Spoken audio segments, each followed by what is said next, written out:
Boa noite a todos. Meu nome é José Emílio Zanzirolândia de Oliveira. Sou formado em matemática, em biologia, mestrado e doutorado em genética e melhoramento.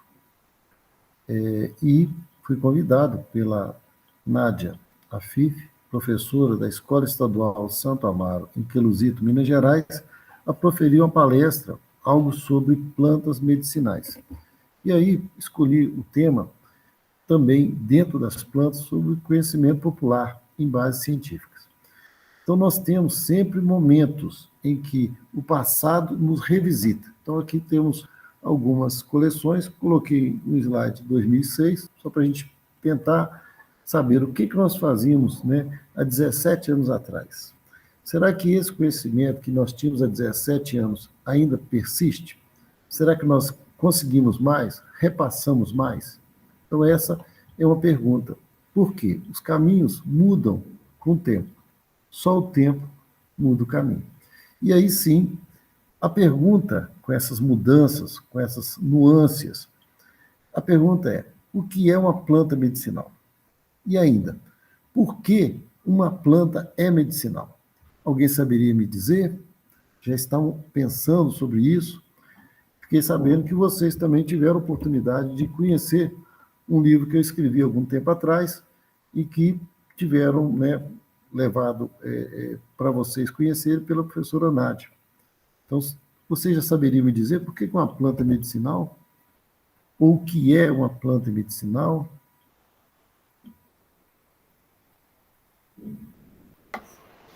Pode falar. Uma planta que tem propriedades medicinais, é como ao invés de você tomar um remédio, você usa a planta para ter o mesmo efeito, ou até melhor. E por que ela é medicinal? Vocês acham que é porque ela é boazinha? Como é que é isso? A posição dela, né? Tem as substâncias que atingem a medicina de ave, né? Professor, conseguiu ouvir? Eu ouvi em parte, mas, por favor, repita, para mim poder ouvir melhor. Eu acho que é pela composição dela, né?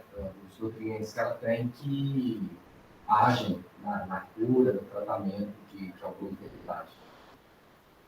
Então, vamos pensar... Pode falar. Pode falar. Que, ao contrário dos remédios, você toma para uma coisa prejudicar a outra, ela vai exatamente na cura. Então, as três opções que eu coloquei, porque elas são boazinhas. Vocês acham que são boazinhas? Vamos ver. Não, vai. Vamos tentar outra opção, né? Acho que são... Porque tem energia solar condensada nela. O que vocês acham? Tudo isso. Tenta outra opção aí. Só sobrou essa agora, né? Então, porque elas, as plantas, coevoluíram com os seres humanos. Vocês acham que é isso? Não. Eu acho que é, hein? Tenho certeza. Elas coevoluíram. O ser humano, então, selecionou durante milênios as plantas. Ou seja, as plantas são medicinais porque elas não conseguem correr. Elas não têm como correr, então o que elas têm que fazer? Elas têm que se proteger física e quimicamente. Ao se proteger fisicamente, é o espinho. Dá para vocês perceberem aqui ao lado uma planta cheia de espinho. E aí sim, essa da planta está se protegendo fisicamente. Observe que logo abaixo tem uma outra planta, só que essa está muito pequenininha. Como é que ela vai se proteger fisicamente? Ela está extremamente vulnerável. Então, nesse caso, ela teria proteção química. Então, a proteção química, né, ela estaria disponível na planta desde o início, desde a forma que ela está germinando, porque ela precisa se defender. Então, o ser humano, ele pega emprestado essa defesa das plantas. Tá? Então, ele pega emprestado para que ele se defenda. Ele se defenda de algum animal, ele se defende de algum vírus, né? E assim vai. Então, a proteção química, que é útil ao homem, porque também ela é útil às plantas, que também estão se protegendo de algum animal, por exemplo, algum verme que esteja comendo a sua raiz, ou algum outro animal que queira comer sua folha, então ela tem que se proteger. Alguém quer comentar? Esteja sempre à vontade.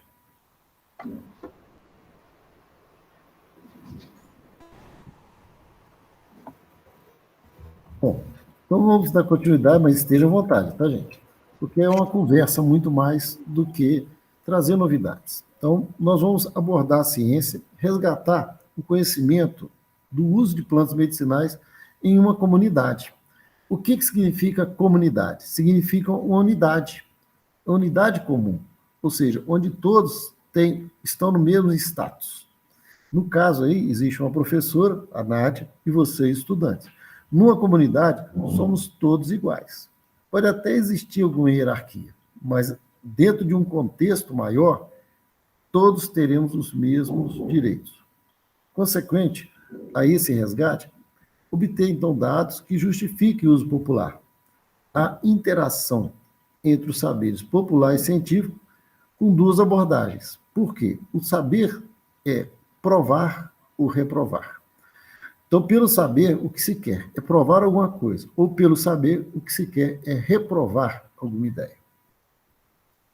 Então, vamos pensar um pouquinho, né, nas plantas medicinais. Alguém já ouviu falar de chá? Sim. E quem nunca tomou chá, por favor, se manifeste. Quem nunca usou um chá na vida. E aí, alguém? Todo mundo aqui já tomou um chá. A gente jamais tomou chá de poxa. Exatamente isso. Nós já nascemos tomando chás. Então, o chá é aquele de fuxa e assim vai. Então, quer dizer que durante a evolução do ser humano, né, o ser humano, então, ele começa como um ser mais para correr, depois ele consegue desenvolver os seus artefatos e até que chega ele fica preso, né? Ele tinha liberdade, né, evolutiva, liberdade, e, no entanto, ele hoje está preso na frente de alguma estrutura, uma estrutura pequena, que às vezes é um celular, ou às vezes um computador, e aí o que acontece?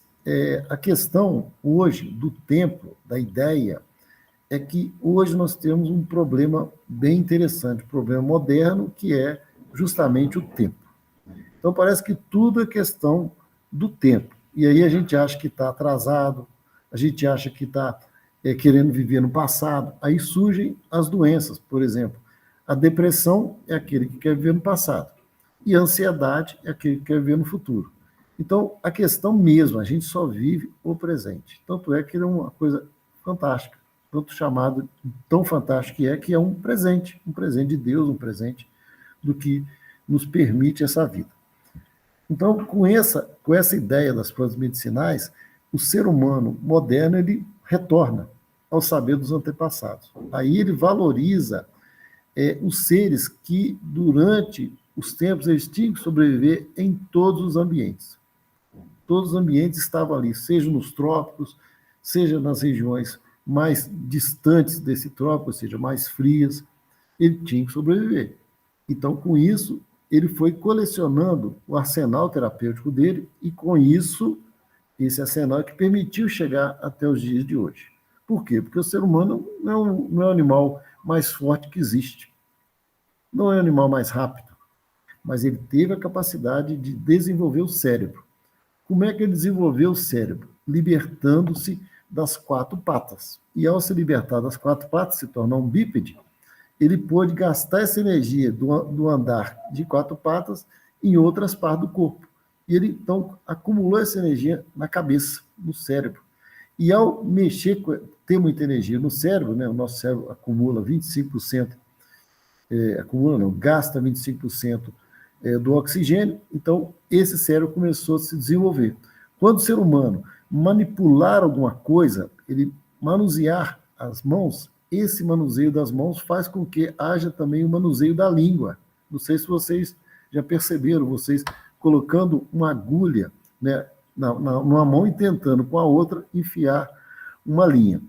Observemos então que, se for desse jeito, a pessoa, o que ela faz? Geralmente ela morde na língua para acertar direitinho o ponto onde que está a abertura da agulha para colocar a linha. Então, essa mordida, ou seja, o mexer com a mão, faz com que o ser humano trabalhe também com a língua, morda a língua. Então, ao manusear algum instrumento, e é isso que ele fez, ele também pôde mexer com a língua mais vezes. E ao mexer com a língua, ele pôde desenvolver a fala. E ao desenvolver a fala, ele pôde se comunicar e criar, com essa comunicação, a comunidade. E dentro da comunidade, os mais velhos passando conhecimento aos mais novos. E com esse conhecimento, ele foi passando de geração a geração, até chegar aos dias de hoje, até estar disponível aí no computador, ou mesmo numa roda de conversa. Alguém gostaria de falar alguma coisa?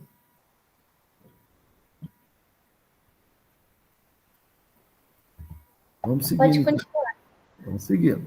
Então, entrevistas, né? Vamos pensar assim, de uma modo para fazer esse resgate desse conhecimento, pode ser por entrevistas, pode ser uma conversa.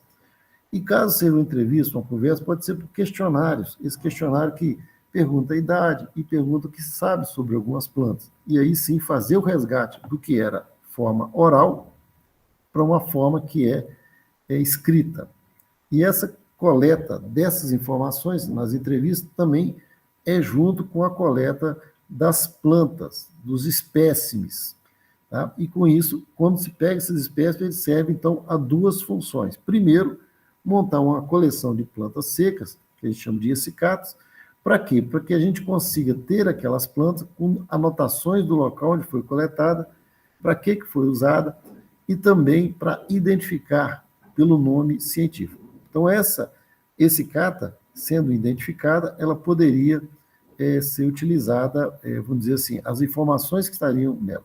Também pode-se coletar os espécimes para fazer a propagação, ou seja, eu tenho ela na minha essicata, mas terei ela também no meu vasinho, no meu quintal, né, nos meus canteiros. Tá? Então, com base nessa identificação das essicatas, da identificação botânica, pelo nome científico, é que se utiliza a bibliografia especializada para fazer, então, obter o conhecimento científico. Então, a gente primeiro obtém o conhecimento popular e anexa a ele o científico.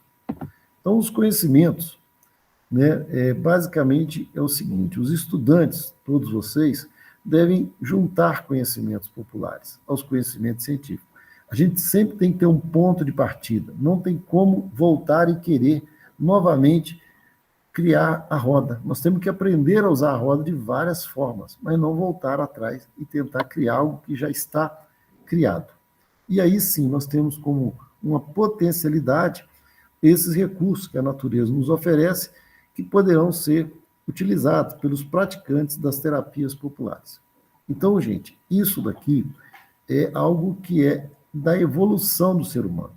Então, nós estamos nesse momento, nós poderíamos estar em 2100, não poderíamos estar em 2050, nós sempre teremos momentos para fazer os resgates, e aí sim avançar sobre a base, o que deu certo. Tá? Dentro das universidades, né, a gente tem aí conhecimentos, né? Por exemplo, as universidades da Europa, dos Estados Unidos, o que eles têm lá estudado? E aqui no Brasil também, tá, gente? E tem estudado disciplina como chamado etnobotânica, etnomedicina, etnofarmacologia. Então, quer dizer que esse radical etno, o que significa? Quem sabe me dizer? Enquanto vocês estão pensando, vou beber uma água. O que é etnia? Me fala aí.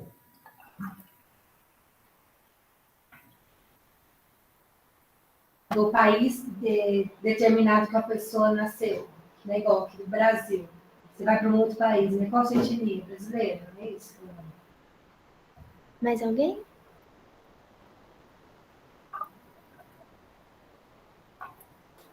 Os etnos estão ligados à cultura. Nádia, tem mais alguém? Então, etnobotânica, então, é a cultura, é o conhecimento das plantas. Etnomedicina é o conhecimento da medicina, etnofarmacologia é o conhecimento. Mas que conhecimento que é isso? O conhecimento popular. Então, o que eles pegam as plantas e querem saber o seguinte, essa planta aqui vai servir para um cabo de martelo. Essa outra planta aqui, ela vai servir para ser um moirão de cerca, e essa outra vai ser para fazer um telhado, e essa outra para ser medicinal. Então, todo esse conhecimento das plantas é chamado de etnobotânica. Etnomedicina é o conhecimento de como usa ou como pratica medicina. Por exemplo, como é que eu tiro um berne? Ou ainda, etnofarmacologia, nós teríamos aí qual que seria o componente. Olha, você tem que fazer a extração do leite. Esse leite é que vai atuar, do leite dessa planta, que vai atuar para soltar o vermes, por exemplo, porque o leite vai fazer com que o berne também presente na pele também saia, ou então esse leite vai servir também para tirar a verruga, porque ele é muito cáustico. Então, esse conhecimento do fármaco, da droga, como é que ele funciona, é a etnofarmacologia. Tá?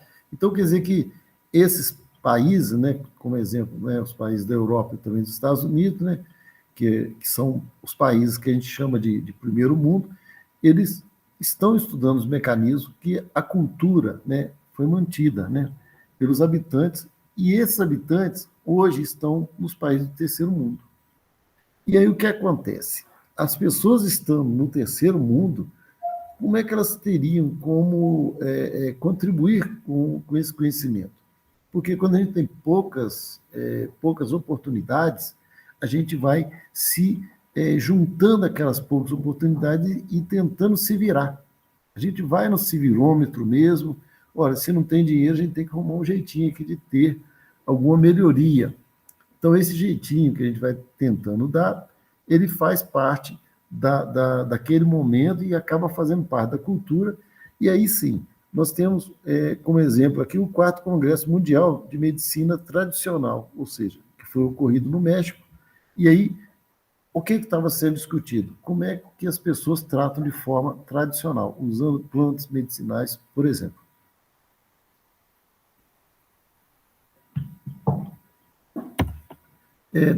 Pensando um pouquinho sobre a questão agora científica, René Descartes, né? Eu acho que René Descartes, o pai da filosofia moderna, ele separou a razão do material. E aí facilitou o desenvolvimento de uma corrente chamada positivismo, né? E que só a racionalidade tem que ser baseada nos fatos, né? E nos dados obtidos de experimentações, de observações, e só isso é que poderia sustentar o saber científico. Ou seja, ele teria uma seta que seria a causa, a outra seta seria o efeito. Então, René Descartes fez isso. Para toda causa tem um efeito. E assim fez, colocando isso num gráfico, né? Na época, esses filósofos, eles eram estudiosos tanto da medicina, quanto da filosofia, quanto da matemática, astronomia, e assim iria juntando muitas ciências, e nesse momento ele disse, tem a causa, tem o efeito. E isso, então, fez com que as situações se tornassem racionais. Então, a racionalidade foi baseada em René Descartes. Então, diz que o René Descartes, que o ser humano é a máquina perfeita criada por Deus. Então, se o ser humano é uma máquina perfeita criada por Deus, vamos pensar um pouquinho. E aí? Se essa é a máquina perfeita, o que nós teríamos que fazer? Se existe uma máquina, deu defeito numa peça, o que a gente faz? O que vocês acham? Deu defeito na máquina. Liga para o mecânico. Vai no médico. Não, volta lá. Na máquina. A máquina perfeita criada por Deus. Deu defeito, pensa numa máquina aí. Pensa num carro, pensa numa bicicleta, numa máquina de escrever, num computador. Deu defeito no teclado do computador, por exemplo. O que você faz? Troca a peça. Exatamente. Então, por causa do René Descartes, é que surgiu também essa questão do descartável. E aí, sim, descartou aquela peça, descartou aquele fígado que não está funcionando e descartou aquele rim que não está funcionando. E aí, com o René Descartes, com essa ideia dele, é que, da máquina perfeita criada por Deus, é que foi pensado o transplante, os transplantes de órgãos. Então, se não está funcionando, troca. E aí, sim, aí vai ter, por causa daquela causa, trazendo o efeito. Então, a situação foi que essa ideia do René Descartes surgiu a ciência, ou seja, a ciência ela é baseada na física, ela é uma ciência exata. O método científico ele é exato, ou tende a ser exato, porque ele é baseado na física de René Descartes também. Tá? Então, ele consiste, o método científico, em criar hipóteses, buscar formas, né, de provar experimentalmente e aceitar ou reprovar aquele método, aquela hipótese que é falsa. Entendido? Então, observe que o método científico ele vem para aceitar ou não aceitar, provar ou reprovar. Entendido? Então, essa ideia dessa reprovar o que é falso, então essa ênfase nessa falsidade vem do trabalho de Popper e outros filósofos positivistas, ou seja, a linha positivista ainda continua e ele é a base filosófica da ciência ocidental, que aí sim associa a essa tradição empírica, né, do saber fazer, ao formalismo todo lógico e do matemático, né, da ideia do causa e efeito, né? Então, de novo, tentando trazer a ciência. Mas será que tudo na vida é 100%? O que vocês acham? Vocês acham que uma célula é tudo 100%? Como é que é isso? Não. Eu acho que não, hein? Com tudo 100% aí o pessoal é hacker. Então, por esse motivo que não é 100%, que tem-se as probabilidades. Então, é provável, né? Vamos pensar na genética, é provável que isso aconteça, né? É provável que, usando essa planta, funciona. Então, nem tudo, a vida não é da forma que a ciência gostaria que ela fosse. A vida é da forma que ela é. Sem querer ir além da filosofia, sem querer ir além do querer provar tudo. Vamos pensar um pouquinho. Como é que faz o arroz? Me fala aí. Cientificamente falando, me fala como é que faz o arroz. Que faz o arroz para comer? Não é plantarinho. Podem falar como. Sem plantar não tem como comer. Você fala refogar o arroz, é isso, para comer? Não sei, eu estou com fome, eu quero que você me explique cientificamente como é que faz o arroz. Bom, cientificamente, não sei te dizer os nomes das plantas do alho, né, e tal, não, mas é o alho, o azeite, dora o alho com a cebola, depois coloca o arroz, no caso, 3 medidas de arroz, mistura, refoga bem, coloca a água que cubra 2 dedos acima do arroz para colocar a cozinhar, se for essa a sua pergunta. Isso. E se eu fizer desse jeito, vai dar certo. Vai, você coloca primeiro em temperatura alta, começou a ferver média, começou a secar água baixa e fica soltinho. No caso do arroz, ele vai passar por todo um processo pelo calor, pelo processo de aquecimento, para ele poder se tornar macio para que a gente possa consumir. Excelente. Quantos tipos de arroz que existe? Existe vários, né? Até então, tem o arroz branco, tem arroz... Aquilo é amarelinho, esqueci o nome. Tem o arroz negro, que é mais firme. Tem o arroz japonês e assim vai. Então, todos eles eu posso seguir esse mesmo método? Não, vai. Se tá tudo mesmo método, cada arroz aí, você tá querendo falar da sua saúde, cara.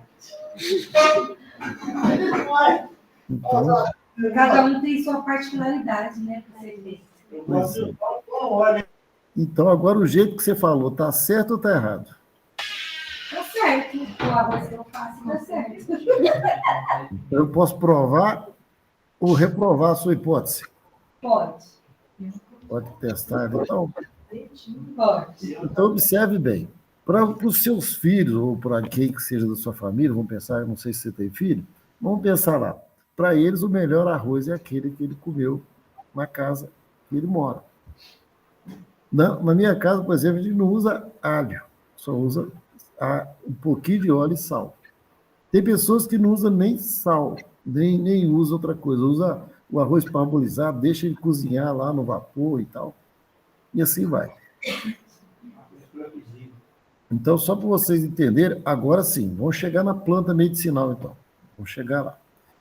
O arroz é medicinal? E aí? Sim. Para que ele serve? Para nutrir. Não, ele nutre e também ele tem propriedades, por exemplo, para retirar a oleosidade da pele, ele ajuda para acne, cabelo também é bom, ajuda a alisar a água dele. Ele serve até de adubo. Ele serve de adubo. O que mais, gente? Adubo, cabelo, pele, Nutrir, né? Também. nutrientes, fibra. Então, existe um chá de arroz. Então, pega uma colher de sopa de arroz, ferve 1 litro de água, pode ser menos de 1 litro, pode ser um copo duplo de água, ferve, e pode botar o arroz já junto, tá, gente? Coloca o arroz junto ali. E aí, ferveu aquele arroz, tampa, desliga o fogo, deixa 15 minutos, depois coa o arroz e bebe aquela água. Somente a água do arroz.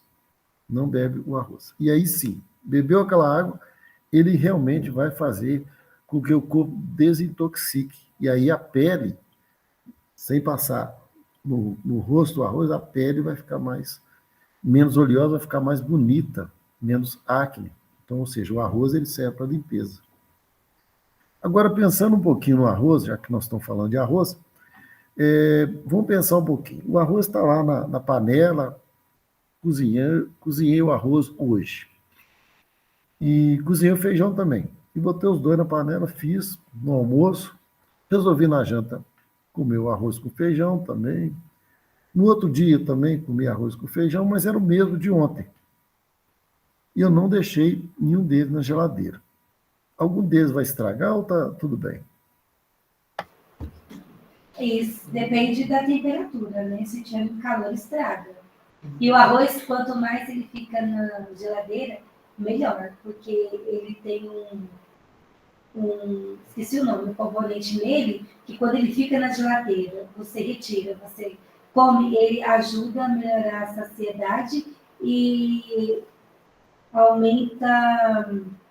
Esqueci o nome, para termo científico é complicado. Mas, enfim, ajuda a aumentar não sei o que lá do intestino. Que é favorável, né? Não negativo. Isso porque eu...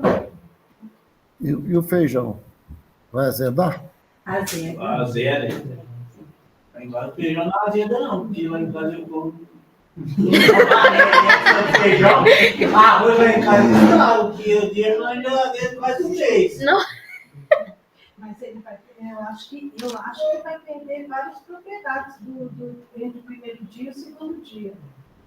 Isso. Então, olha só, o arroz, se a gente deixar ele, cozinhar ele num dia, ou seja, torrar ele, depois for fazendo ele dia após dia, ou ainda cozinhar ele, deixar na geladeira, o feijão, a gente percebe alguma coisa. No arroz, a gente não percebe mudança, assim, olhando, né, assim, no feijão a gente percebe que está criando uma nata e está fermentando, né, daí a pouco ele está com um cheiro mais intenso.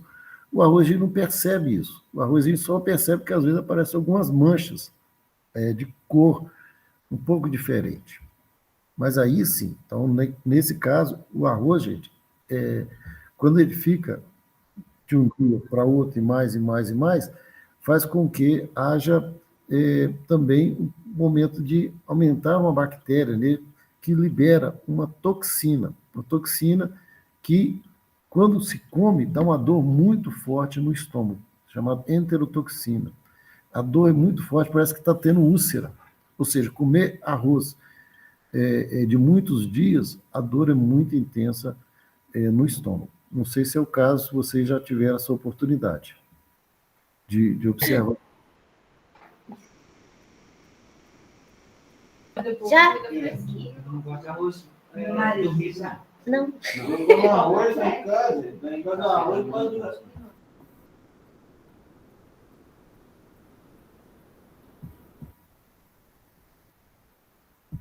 Bom, então, vocês... É o seguinte, então observe bem, o arroz cresce essa enterotoxina e essa toxina faz com que dê essa dor. E às vezes parece que está com um buraco mesmo, parece que está com úlcera, parece que está com azia, é alguma nesse sentido mesmo, tá?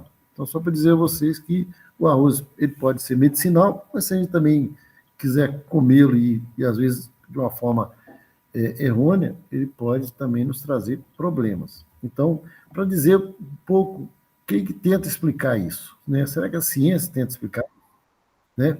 Então, a ciência ela é uma tentativa de juntar as coisas, juntar as informações, mas não é todas as informações, e não significa que a ciência ela já é cabal. Falou, e aí está tudo certo. Não é bem assim. Por quê? Porque nós estamos em evolução. As bactérias estão em evolução. E aí observe que está aqui, fazer perguntas. Está vendo? Perguntas significativas sobre as observações e predições baseadas nessas observações. Então, observemos o seguinte, essa pergunta aí foi algo digitado errado. Esteja à vontade. Pode falar. Ô, professor, igual você está falando, o senhor está falando do caso do arroz. Ele faz, igual a minha colega citou, que usa no cabelo, para a pele, ele faz também essa de fora para dentro? Ele tem esse efeito? Porque até então, antigamente, eles falam que as pessoas, o pó de arroz que hoje as mulheres usam, era feito com o arroz, com o pozinho do arroz. Até então era para beleza, para vaidade. Mas então quer dizer que se eu passar no cabelo, na pele, eu vou ter um efeito também. O arroz comido. Agora, o pó de arroz é o seguinte, o pó de arroz é porque o arroz ele tem uma casca em volta dele. Para retirar aquela casca, antigamente eles usavam uma pedra. Era uma pedra que era colocada junto com o arroz, à medida que ele fosse passando no moinho de arroz, e essa pedra era uma pedra sabão. Então, na verdade, não era pedra sabão, vou citar mais propriamente dito, era um talco, uma pedra chamada talco. E esse talco, que era essa pedra muito mole, semelhante à pedra sabão, ele ia se dissolvendo, ele ia fazendo as fricções no arroz, de modo então que o arroz conseguia, pelos movimentos da máquina, ele ia tirando a casca e depois esse talco, ele ia polindo o arroz, ele ia retirando, fazendo polimento do arroz. Aí sim, desse polimento do arroz é que saía uma farinha. Essa farinha, né, essa coisa bem polvilhosa, é que era chamado pó de arroz. Esse pó de arroz, então, na verdade, é um mistura de arroz com talco. E que passando no rosto, como se fosse passar o talco no rosto, ele é refrescante.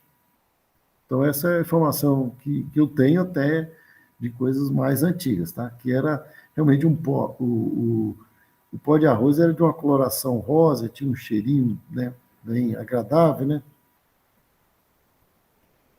Tá certo? Pode voltar. Pode falar. Outra coisa que eu gostaria, igual no começo da palestra, o senhor falou que no país de terceiro mundo a gente busca alternativas, então o brasileiro está sempre correndo atrás de alternativas.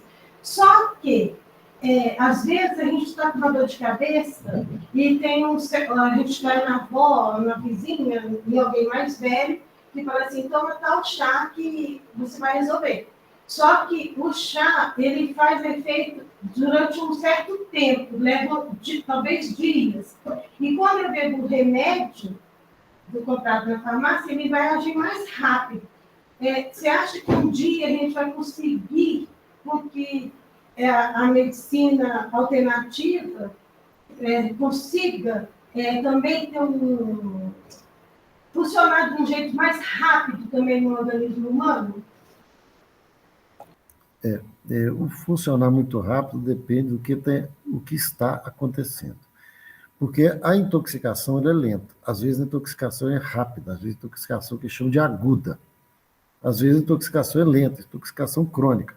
Vamos pensar então que você vai chegar em casa hoje e tirar o sapato que você comprou na loja, maravilhoso, e aí chegou em casa, tirou o sapato, e aí você percebeu que o sapato estava apertando o dedinho do pé. Dedinho menorzinho do pé. E aí, o que vai acontecer? Você estava com o dedo doendo, mas só que você não percebeu durante o seu dia, ou percebeu e achou que estava ainda bem. Então, o que significa isso? O nosso corpo, ele chama um fenômeno de ele não se torna sensível quando a intensidade é repetida. Então, ele se torna dessensível. Então, um processo de dessensibilização. Então, do mesmo jeito que medicamentos, ou ainda com comidas, ou outras coisas, quando a gente entra em contato com aquilo, o nosso corpo deixa de responder àquele fato. Tá? Então, penso que teríamos aí uma outra oportunidade para poder a gente, dentro desse contexto, como vamos dizer assim, de dessensibilização, né, o corpo então vai tolerando, ou seja, dores elas vão sendo toleradas lentamente, intoxicações vão sendo toleradas. Então, na verdade, pensando desse jeito, então a gente tem que voltar lá atrás e ver a causa. O que está causando isso? Porque, pensando desse jeito, se a gente encontrar a causa, porque a gente só fica vendo sintomas, só fica vendo os efeitos, tá? E essa causa nós teríamos aí que avaliar, tá bom?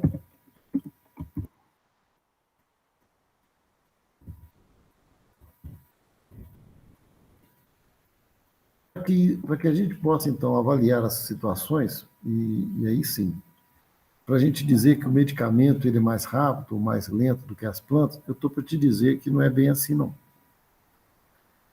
Por alguns anos, durante 13 anos, eu trabalhei em farmácia e vendi medicamento. Só que a gente viu o seguinte, o efeito que era trazido muito rápido, o efeito colateral também vinha junto. Exemplo, a pessoa está com dor no estômago, pensa aí no arroz, estava com dor no estômago, o que ela vai usar? Vai usar um medicamento de farmácia, vai usar um hidróxido de alumínio, e aí, esse hidróxido de alumínio, que seria o Pepsamar, ele vai entrando no corpo, parecido aí com um leite de magnésio, ele entra no corpo com dosagem baixa, ele vai segurar a acidez estomacal, vai melhorar a dor. Só que quando ele ultrapassa aquele local e chega no intestino, o que ele vai fazer? Ele vai ressecar o intestino vai paralisar. E ao paralisar o intestino, o cérebro da pessoa vai deixar de receber a serotonina, que é produzida pelo intestino. Então, o intestino produz 80% da serotonina que vai para o cérebro. Então, se o intestino não está funcionando, o cérebro vai faltar serotonina. Se o cérebro falta serotonina, a pessoa não dorme. Se a pessoa não dorme, ela vai no médico pedir um remédio para depressão, para dormir. E ao tomar esse remédio para dormir, ela ia agora, o que antes era uma dor no estômago, agora o intestino já está preso e agora ela já vai tomar um medicamento que seria uma faixa preta. E esse medicamento de faixa preta vai causar nela sonolência, cansaço, e assim vai. Aí ela vai ter que tomar um outro que está achando que a pressão abaixou. E aí assim vai, ou seja, uma coisa atrás da outra. Até onde eu percebo é esse acúmulo, porque moléculas soltas, moléculas livres. As plantas medicinais, por outro lado, elas são coevolutivas, elas vieram junto com o ser humano, trazendo, vamos dizer, o ser humano está preparado para aquele tipo de molécula. Então, o que eu percebo exatamente é isso. Não é que as coisas têm que ser rápido. Vocês viram que lá atrás eu coloquei, e nos slides está escrito também, a gente está querendo as coisas ou para ontem ou para amanhã. A gente está querendo as coisas de muito imediatismo. A gente acha que a coisa tem que ser ali. Por exemplo, está com dor de cabeça. Mas por que está com dor de cabeça? Será que a pessoa tomou um leite? E será que o leite não fez um efeito muito benéfico para ela? Ou será que a pessoa comeu alguma comida lá com muita gordura e aquilo não fez um efeito muito bom? Ou será que a pessoa caminhou o dia inteiro no sol e está doendo a cabeça por causa do excesso de sol na cabeça, por causa de insolação? Será que a cabeça está doendo? É porque a pessoa realmente não dormiu bem à noite, porque botou o celular debaixo do travesseiro, e celular debaixo do travesseiro, a pessoa não dorme. Entende? Ou seja, tem que ver a causa. Quero te ouvir agora, porque eu acho que eu falei demais. Pode falar, Rosinha. Essa é a professora de Química que estava falando com você, tá? A Rosinha. Rosenilda, mas a gente chama de Rosinha. Pode falar. Ô, professora, desculpa, mas só por eu ter escolhido Química, então automaticamente o senhor sabe que eu sou curiosa demais e tudo eu gosto de saber nos mínimos detalhes. Então, só para fazer mais uma perguntinha básica, eu posso, assim como eu posso me intoxicar na drogaria com os remédios sintéticos, eu também posso me intoxicar com as plantas É. medicinais. Pode, né, minha filha? Entendido. A história é a mesma. Vamos imaginar que você queira comer feijoada hoje. Qual a quantidade de feijoada? Ou porque se junta na feijoada também uma rodela, uma fatia lá de laranja, ou ainda uma couve. Por que se coloca isso?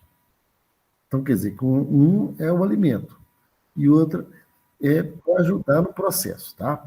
Então, agora vamos pensar um pouquinho. Você come arroz, feijão, angu, e aí sim, vamos pensar desse jeito. De segunda a sexta-feira. No sábado, você já quer uma lasanha. No domingo, já quer uma pizza. Não é isso mesmo? Você come a mesma comida de segunda a sexta, sábado e domingo já muda de comida. Não é isso aí? Verdade. Verdade. Sexta-feira é uma boa feijoada, depois é só descer cachaça. Então vamos pensar um pouquinho. Então, se é por acaso você come de segunda a quinta um tipo de comida e sexta, sábado outro tipo, por quê? É porque o corpo ele precisa se dessensibilizar. Então ele tem que sair daquela insensibilidade àqueles alimentos que é de segunda a sexta. Sábado, domingo você vai comer outro tipo de alimento, o corpo, então, quando voltar na segunda-feira para os alimentos normais, ele aí sim terá condição de absorver aqueles alimentos. Então, peraí.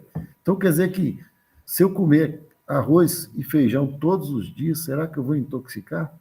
Essa que é a questão. Entendido? Então, sim, será que o meu corpo precisa realmente ser dessensibilizado? Então, a gente tem que começar a pensar nessas pequenas situações para a gente perceber o seguinte. Se a luz que tiver dentro da sala de aula estiver piscando, né, dando aqueles flash o tempo inteiro, com a luz quase queimando, o que a luz está emitindo para nós? O que ela está jogando em cima de nós? Qual o tipo de energia que aquela luz está jogando? Qual o tipo de raio que ela está jogando? Aí agora tem que pensar um pouquinho na física, só para a gente entender um pouquinho. Vocês sabem? Me ajuda aí.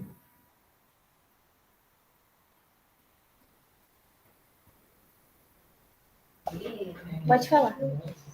Não é a mesma coisa do sol, que eles é raio UVB? É isso. Você desculpa, é porque eu não percebi. Como é que é? Não ouvi direito. É a mesma coisa que eles falam que o sol emite raios UVB. Ultravioleta, né? Isso. Vermelho, né? Só que a luz, ela está emitindo, quando ela está jogando o flash, está emitindo raio-x. Então, imagine só o raio-x entrando no corpo. O raio-x não entra muito no corpo, não penetra muito. Então, vamos imaginar que a pessoa esteja trabalhando sem perceber a luz piscando, porque é de dia, a luz está acesa, mas como ela não está funcionando bem, a pessoa nem está percebendo. Então, ela está recebendo raio-x o tempo inteiro. Essa questão de dizer sobre as plantas também, se elas forem colocadas em ambientes que não são adequados, elas também vão estar recebendo muitas energias e nutrientes pela raiz, onde ela pode nos intoxicar. Então, quer dizer que ela é o reflexo daquele ambiente. Tá? Então, a gente tem que pensar qual planta que eu estou ali usando, qual a quantidade dessa planta. Porque, dependendo da quantidade, até de água, se tomar muita água, vai passar mal. Vai ficar enjoado de tanto beber água. Entende? Ou seja, não é qualidade. Pode falar. E quem pode, vamos supor, eu vou ao médico, o médico e ele me receita e fala, você vai tomar esse remédio de tal período, de tal hora, e na medicina alternativa, quem vai me dar essas informações? Boa. Essa é uma boa pergunta. Por exemplo, para fígado, nós temos uma planta medicinal, não temos? Ou mais de uma. Então, eu queria ouvir de vocês que planta medicinal que poderia servir para fígado. Me ajuda aí. Já ouvi falar, aquele que eu vi na tua casa hoje. Boldo? Já falaram isso comigo. Eu acho que é estômago, boldo, não? Não, só que é controversas, porque dependendo do estado. E aí, fígado é bom para... Só da família. É amargo? Aquele bálsamo, sabe? Isso, Aquela bálsamo. folhinha, bálsamo. Verdade. Bálsamo? Alecrim também é bom pro fígado? Alecrim? É. Eu tô... Não sei, eu tô perguntando. Mas Então, eu só queria ouvir vocês para vocês perceberem que tem plantas que podem servir para o fígado. Por exemplo, carqueja, boldo, picão. E assim, qual que nós iremos escolher? Então, para isso, é que a gente precisa de ter o conhecimento. Então, para isso, é que eu não consigo mostrar a você, mas eu vou me levantar e vou trazer alguma ideia para vocês, rapidinho.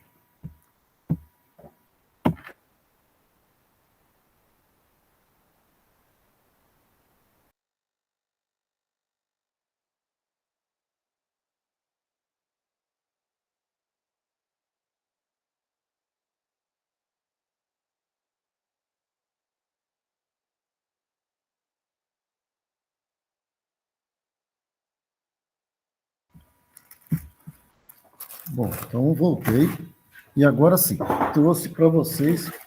Eu já escrevi alguns livros na vida e esse aqui é um deles, ó. Tá vendo aqui? Caderno do Método Biodigital. Alguém já ouviu falar disso? Método Biodigital? Não. Não. Então isso aqui está separado aqui porque eu vou dar um curso sobre isso em Juiz de Fora nesse sábado e domingo. Então, assim, observemos o seguinte, esse método, ele permite dizer, pelo diagnóstico, né, qual que seria a planta indicada para cada pessoa. Qual que seria o problema que está ocorrendo com a pessoa. Ou seja, você detecta o problema, o agente causal, qual o tratamento e em quantos dias vai resolver. Então, se vocês não conhecem o método biodigital, é algo que seria super interessante. E aí, se vocês olharem na internet, Caderno do Método Biodigital, e escreverem o meu sobrenome, Zanzirolani, vocês vão encontrar ele lá. Ele está disponível em PDF, né, que dá para baixar gratuitamente, e aí vocês vão começar a ter outras ideias. Então, observemos o seguinte, eu trabalhei muitos anos em farmácia, 13 anos, cheguei a ser sócio de farmácia, e resolvi achar que o meu caminho seria outro. Eu deveria nem estudar farmácia, eu deveria fazer biologia, eu deveria ver a vida. Porque, infelizmente, né, a história que eu estava vendo ser contada, eu sabia, na cidade, qual que era o representante de laboratório que estava na cidade. Porque naquele dia, somente aquele laboratório curava Deus e o mundo. Então, eu falei, espera aí. Hoje é Boehringer, amanhã, Rest. No outro dia, Biosintec, no outro dia, Pfizer. Então, assim, eram todos os dias, de acordo com os propagandistas, é que curaria as pessoas. Então, eu fiquei muito pensativo, falei assim, eu não vou mudar essa roda. Essa roda não vai ter jeito, eu preciso, então, de me conscientizar, eu preciso de obter conhecimento. Então, gente, essa era a minha história, tá? Então, com isso, os critérios para escolher os problemas é que realmente o paradigma. Como é que a gente vai fazer? Né? O que a gente vai fazer? Nós temos, então, que estudar um pouco. E aí nós podemos, por causa do adiantado das horas, são 19h57 aqui no meu horário, então vou só apresentar algumas plantas medicinais, só para a gente verificar, né, sobre os usos dela. E eu digo para vocês o seguinte, gente, eu tenho estudado um pouquinho, tenho escrito um pouco de alguma coisa aí, tá? E é interessante a gente observar. Estão vendo essa foto aqui, da arruda? Vocês já perceberam que a arruda é azul, não já? A arruda é azul por causa de um componente químico dela. Ela, então, esse componente químico são os flavonoides. A arruda, o nome científico dela é Ruta graveolens. Ela produz uma substância chamada rutina. Essa rutina, quando em contato com os vasos sanguíneos, ela diminui os vasos sanguíneos. Daí, então, quando colocada nos olhos, ela faz o olho que estava vermelho, ou seja, está vermelho por quê? Porque o vaso sanguíneo está tão dilatado que você está vendo as hemácias correndo dentro do vaso. Olha bem. E quando você está vendo as hemácias correndo dentro do vaso, significa que o vaso está bem aberto. E aí, quando o vaso está bem aberto, o vaso sanguíneo está saindo água de dentro do vaso indo para as cavidades onde que ele está aberto. E aí, com isso, o olho incha, o olho fica lacrimejando. Então, a ruda, o que ela vai fazer? Ela vai fechar esse vaso sanguíneo, por causa da rotina. E aí, sim, ela vai parar o olho de lacrimejar, o olho vai ficar mais branco, e essa substância azulada, aí, que os flavonoides também são antioxidantes e anti-inflamatórios. Então, só como um detalhe, né, que é uma planta usada, então, para essa cura, né, vamos dizer assim, para esse tratamento e tentando buscar essa cura, né? Então, está aqui a ideia da arruda. E aí, sim, quando fizeram os levantamentos científicos sobre o óleo essencial, né, havia, então, uma atividade sobre o útero. Então, daí a arruda também, por vasoconstrição, ela faz com que o vaso fica menor. Então, do útero, no caso, né? Também contra vermes, nematicida, né? Também para vermes. E aí, nesse caso, esse nematicida e esse vermicida, por esse motivo, então, que ela pode ser usada como vermífugo, só que tomar o cuidado, porque se a mulher estiver grávida, pode vir a abortar. Só que tem uma questão de uma substância chamada psoraleno. Esse psoraleno, ele combate também o amarelão, tá? As larvas do amarelão que ficam na água. Então, a arruda, então, colocada em água, também ela pode ajudar a combater também produtos que estão, vamos dizer assim, algumas larvas que estão dentro da água também. Existe duas substâncias nela, além, né, do psoraleno, existe uma outra substância que é chamada bergapteno. Então, o psoraleno e o bergapteno, o que eles fazem? Quando bate a luz nele, a pele fica mais sensível, é fotossensibilizante. Aí, com isso, a arruda, o chá da arruda, é usado para sarna, para piolho. E, né, por outro lado, também pode ser usado para Staphylococcus aureus. Esse Staphylococcus é a bactéria que mais comumente causa conjuntivite. Também causa a celulite, também causa o furúnculo. Então, assim, a celulite é a inflamação das células de gordura, né? Então, teríamos aí muitos outros componentes, né? Como foi dito, a rotina já está aqui, né? Então, nós temos muitos outros componentes para avaliar. Uma outra planta, não sei se vocês conhecem, chama avenca, né? Essa avenca foi já buscada, né, como protetora, né, de regiões inflamadas, né, tanto da parte respiratória quanto a parte digestiva. E com isso, então, ele teria o emprego, né, no caso da planta, como expectorante para tosse, para catarro, tá?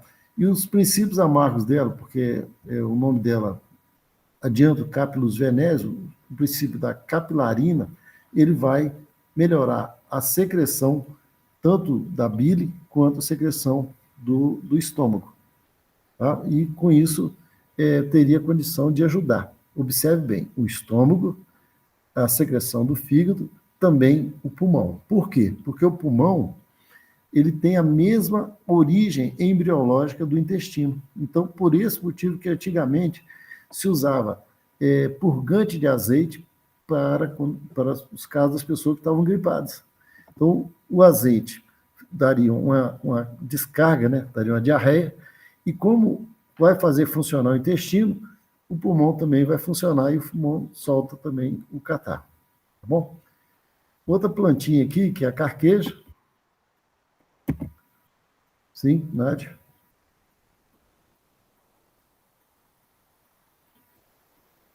Ô, professor, essa avenca, no caso, faz o chá dela também?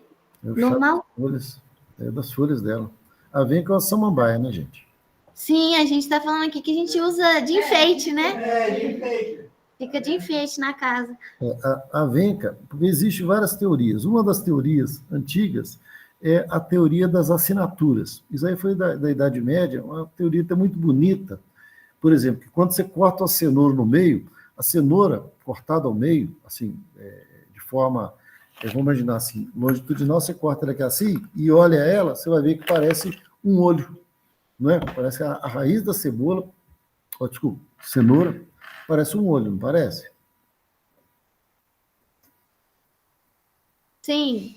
Exatamente. Então, ali, o que significa? Diz que quando Deus criou as plantas, e criou também os outros seres, ele assinou a sua criação. Então, por exemplo, a cenoura, que parece, o meiozinho dela parece um olho, mostra que ela serve para os olhos. A nozes, que parece um cérebro, então serve para o cérebro. E a avenca, que parece um pulmão, serve para o pulmão. Isso, então, é uma teoria muito antiga, chamada teoria das assinaturas, onde que o Criador assinou a sua obra. Não sei se vocês já conheciam essa. Bom, então, a carqueja, ela que serve também para fígado, né? Então, ela vai ajudar também a emagrecer. Por quê? Porque ela tem tanino. Olha bem. Também, como ela tem flavonoide, ou seja, um antioxidante, ele vai servir para fígado e também, pensando agora já numa substância que está no óleo essencial, no cheiro da carqueja, ele vai diminuir o movimento do cálcio dentro da célula e, consequente, a secreção gástrica também. E, consequente a isso, com essa movimentação também diminui a pressão arterial. Então, a carqueja, né, já foi visto que ela diminui a pressão arterial. E os dois componentes que tem na carqueja, que também tem no café, que também tem no picão, que é o ácido clorogênico e o ácido cafeico, como exemplo, tá, gente? Esse ácido cafeico e esse ácido clorogênico, ele é muito difundido nas plantas. Então, eles são solúveis na água, esses dois ácidos, toleram o calor, né? Com isso, então, ele vai estar presente quando você faz o chá, e ele tem função colerética, ou seja, função de liberar essa secreção, né, do fígado. Com isso, vai proteger o fígado, também ele é antibacteriano, e aí essa carqueja faz uma pomada maravilhosa, muito boa para cicatrizar, tá, gente? E antioxidante. Então, com isso, o organismo funciona bem melhor. E essa outra planta aqui? Alguém mais? José Emílio, o que o excesso do uso da carqueja pode causar? Todo o excesso é um problema. Todo ele, não importa o que seja.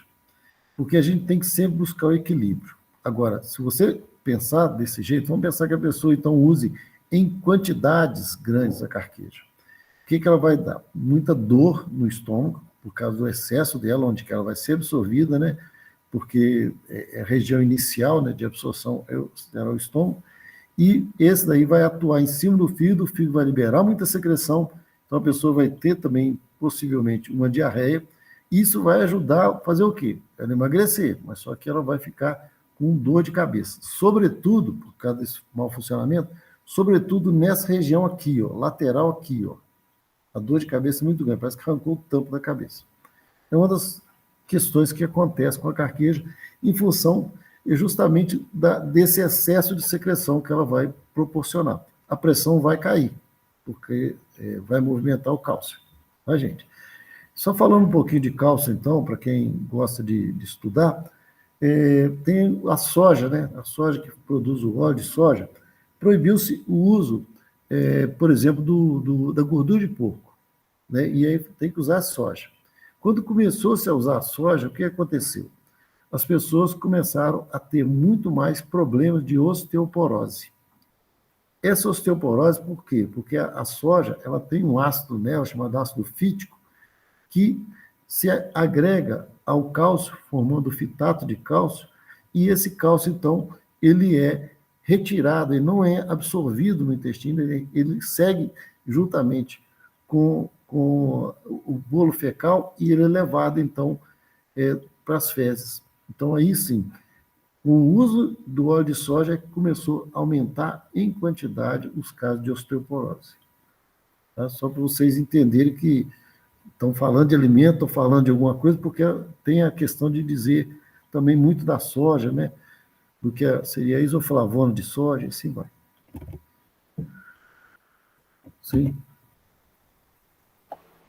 Ô José Emílio, seria o mesmo raciocínio para todas as medicinais, essa questão que você falou, tomar o chá vai causar primeiro no estômago, então vai afetar o fígado e vai causar dor de cabeça, ou tem variação dependendo da erva medicinal?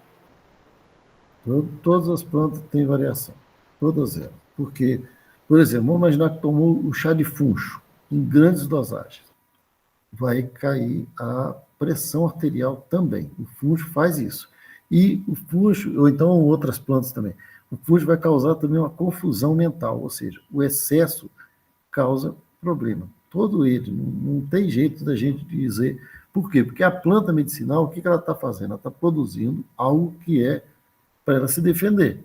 Se você está usando em excesso aquela defesa, você também, vamos pensar assim, todos nós, né, somos animais. Então também nós vamos estar sendo atingidos de forma muito, muito drástica.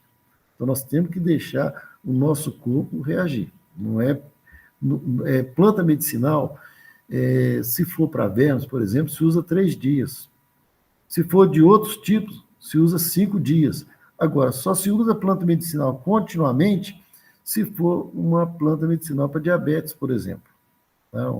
Uma insulina, e aí sim, outras plantas que possam ser usadas para o controle da diabetes.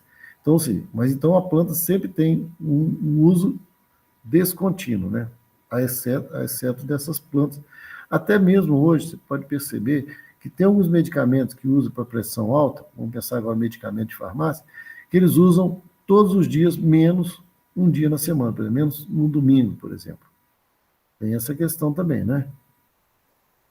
Só para você entender que para não intoxicar. Bom, que planta é essa, hein, gente? Opa. Sim? Pode falar. Professor, no caso da carteja, que você citou sobre fazer, abaixar a pressão, né? No caso, minha mãe tem pressão muito alta. Mesmo fazendo controle, costuma ter a pressão. Aí ela vai tomar o chá de carqueja, vai medir a pressão, se abaixar, ela cessa. Ou ela pode continuar tomando? Para pressão, tem que saber qual pressão que é, se é a máxima ou a mínima. Por exemplo, 14/9, 14/10. Então, se for desse jeito, 14 está boa, mas o 10 está alto, né? Então, a pressão mínima se relaciona ao lado emocional e a pressão máxima ao lado físico. Tá? Então, tem que verificar qual das duas.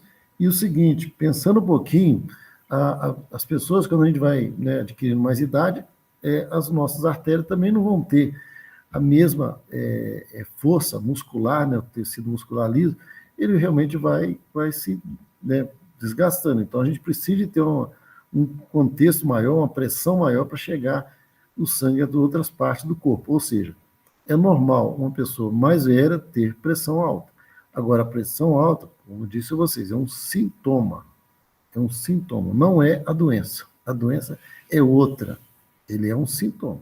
Ela está representando onde é que está tendo algum problema. Então, está difícil de entrar o sangue em alguns locais do corpo. Então, o que acontece? Vai ter que aumentar a pressão para que o sangue entre naqueles locais. Entendido? Está difícil do cérebro processar tudo, não está conseguindo dormir. Então, vai aumentar, né, essa diferença, né, 14/9, que é 5, vai passar para 14/10, que é 4. O coração bater mais rápido para ver se chega no cérebro mais sangue. Tá? Então, a pressão, na verdade, é um sintoma e não uma doença. Tá? Então, tem que saber o que é o causador da pressão. Geralmente, a pessoa com pressão alta, ela está sendo pressionada, ou ela está se pressionando. Tá? Ela está sendo ou está sendo cobrada, ou ela se cobrando, tá bom? Vamos deixar um pouquinho, isso aí tem a ver com a psicossomática, tá, gente? Deixa eu só voltar aqui, que eu acho que agora eu voltei. Então, agora pensando um pouco em outra planta, que é chamada necroton, que é também um tipo de boldo, né, chamado boldo sem pelo, que é esse aqui, ó. Ele é da família do açapeixe, então ele protege também o estômago, né, e com isso, você vê, tem um medicamento chamado indometacina, que é um anti-inflamatório, né, que as pessoas usam muito, e ele, então, causa lesões no estômago. Então, no caso, o necroton ele protege o estômago. Tá? Também ele vai tirar a dor do estômago e com também um hepatoprotetor devido a ter o gosto amargo. Quando se tem o gosto amargo, ocorre uma secreção do fígado, uma secreção biliar. Tá bom? E aí sim, esse necroton tira a dor de cabeça e tira também essa dor no estômago e a dor na barriga também. Tá? Vou seguir um pouquinho mais. Essa é uma planta medicinal conhecida como picão preto, né? Ela tem também o ácido cafeico e o ácido clorogênico, né? Que são antioxidantes, que vão proteger a célula do fígado. Tem também um outro componente chamado poliacetileno, um grupo de componentes, que ele é antiviral, ou seja, ele evita que o vírus da hepatite, ele se duplique dentro do fígado, tá? Então, tem ainda os extratos que podem ser feitos aí, né, que já mostraram que ele também tem um efeito, na musculatura lisa, ele tem um efeito que vai diminuir esse espaço, que é chamado de vasoconstrição na musculatura lisa. Tem agora outra... pode falar. Professor, na minha casa tem muito picão, demais no picão. Tem algum jeito, se eu tirar ele da terra, tem algum jeito de eu armazenar ele? E ele vai continuar com as mesmas propriedades? Isso. Está escrito até no livro aí de plantas medicinais o horário de coletar as plantas, que é até as 9, tipo assim, nas 9 da manhã, quando já secou aquela serena da noite, coleta a planta. Ou então, depois das 4 da tarde. Está escrito aí, depois vocês dão uma olhadinha. E aí, sim, retirou a planta, separa as partes que interessam e coloca secar em local arejado. O picão pode ser colocado até de ponta para baixo, por exemplo, num varal, desde que esteja protegido da luz, protegido de poeira, ele consegue secar.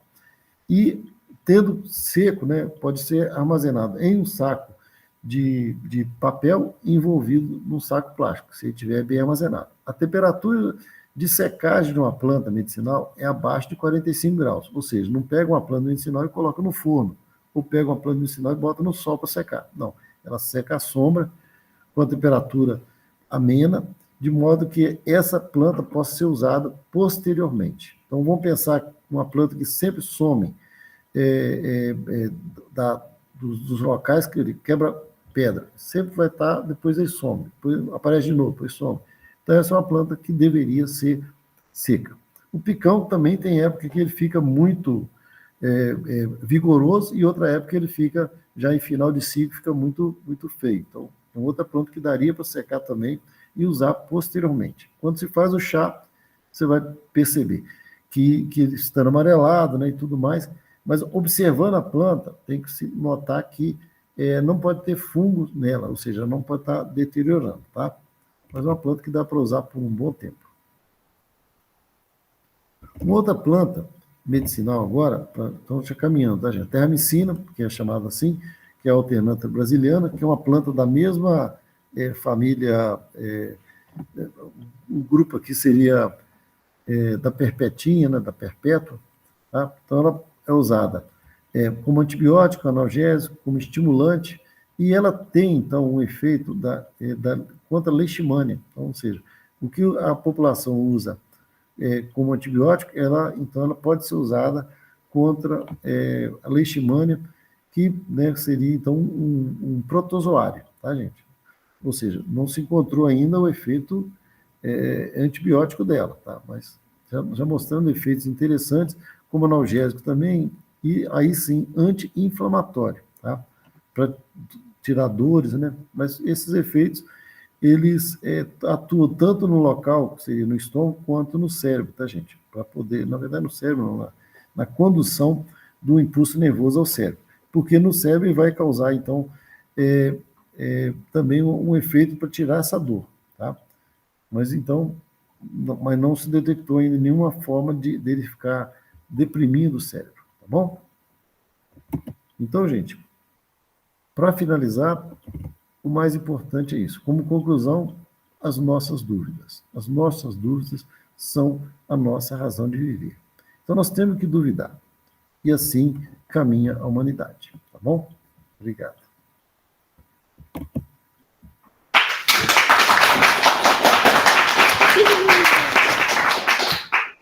Muito obrigada, professor. Foi muito, muito aprendizado, né? Muito conhecimento aí que a gente, acho que a maioria não sabia.